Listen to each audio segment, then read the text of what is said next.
And his opponent also returning once again to the Toro Cup mat, representing Jiu-Jitsu Performance Academy. Please help me welcome back Lucas Laszacs.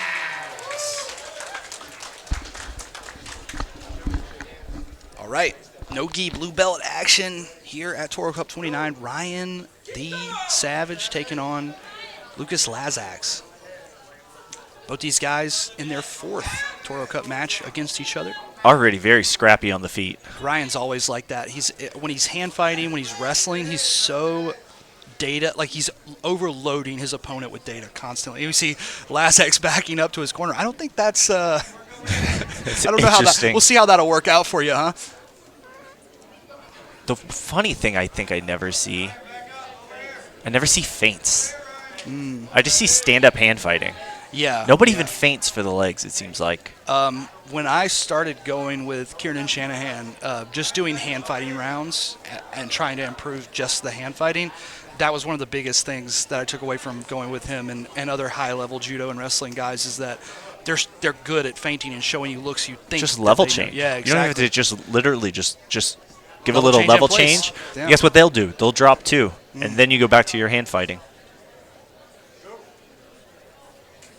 It's a lot of There's a feint, right? Make them respect something.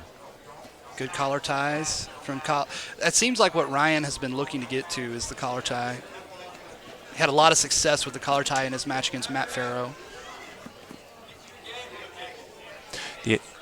The other thing I noticed, which is interesting, is sometimes there's a lot of hand fighting, just avoiding the tie-ups instead of, hey, give up a little. Let them collar, let them get an elbow, let them get something. Yeah. And then use that to counter. It's a lot like when you're standing in front of someone's seated guard and you just play with their feet, trying to secure their feet instead of just like, let's just go forward. Let's just push them. Yeah, you don't have to participate in the hand fight. Just try to get chest to chest as fast as possible, and they'll react unless they want to get chest to chest underhooked. That's a good point. Like, what's the biggest threat against playing against a seated player, well, or as a seated player against a standing player is they push me on my back. Yeah. If you're not trying to push somebody backwards and you're not applying forward pressure, what the seated player is nothing to worry about. That or trying to create angles, right? Yeah, exactly. And speaking of angles, we see Ryan try to circle to the outside and knee cut, but he's unable to beat out that top leg defense of Laszacs. Laszacs with a little arm drag sweep. That looked nice. Good little wrestle up. And that's what happens when you back all the way up to the edge right before you go to the mat. You're going to get reset. And they are going to allow Laszacs to keep that position, but with the knee shield there for Ryan Savage, you should have a good opportunity to set some defenses in place. So Lucas was able to get on top. Looks like Ryan Savage does not want to stay on bottom. Oh, man, he popped up quick. He's a really athletic guy. And I definitely say this about no-gi versus gi. It almost seems like no-gi, there's much more emphasis on trying to impose top position. I agree. Somebody that doesn't want to be on bottom and forcing them on bottom.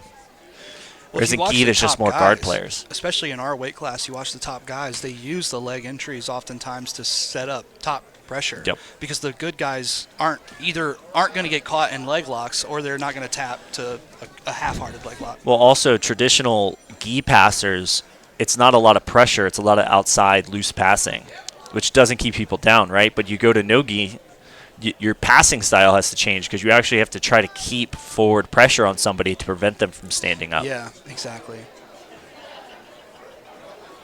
We've seen Ryan try a couple of looks from this seated guard against Laszacs. He's tried to do a double ankle scoop to put him on his back. He's tried pushing him backwards. This is proving to be a very interesting matchup in the sense of Lucas is okay being on bottom. Yes. He's looking to wrestle up. He wants to be corner. on top. As long as he's in front of his corner. As long as he's in front of his corner. He may be hard of hearing. Like, that may be as simple as it is. I know. Now you should just feel bad. Well, maybe his coach is not very loud and is maybe monotone, Sean doesn't have his cone today. Yeah. You need a bullhorn sometimes. But again, Ryan's interesting in the sense that he's not. He only wants top position. Yeah. He'll either be standing or on top. There's no guard. He's not accepting guard in any fashion. And we see him just trying to pass from the knees, but he's having so much trouble dealing with the arm drag of Laszacs. Laszacs' arm drag just keeps rearing its ugly head in Ryan's direction, and he's really controlling the exchanges with just collar ties and arm drags so far. Yeah, and this is another sense in which it seems like Lucas has the entrance, but not necessarily. What do you do when somebody really does not want to go to bottom position, right? How do you finish against just this opponent that's he's not driving forward. I actually think he has the right idea. He's just not finishing, which is to use it to wrestle up. No, that's what I mean, but not that. It's almost like he expects it to just work. Exactly. Yeah. Well, I think that there's people, when I dealt with this same problem a lot in jiu-jitsu, where I do a move or a sequence, and because I've drilled it to completion there, I just my body stops before going, oh, nice. There's a counter Aoki on the other side as well. And they're going for it. They're both just going to converting to a heel hook. Oh, and that'll be it. Laszacs. Very good. Nice patience from the seated guard. Gets the heel hook finish.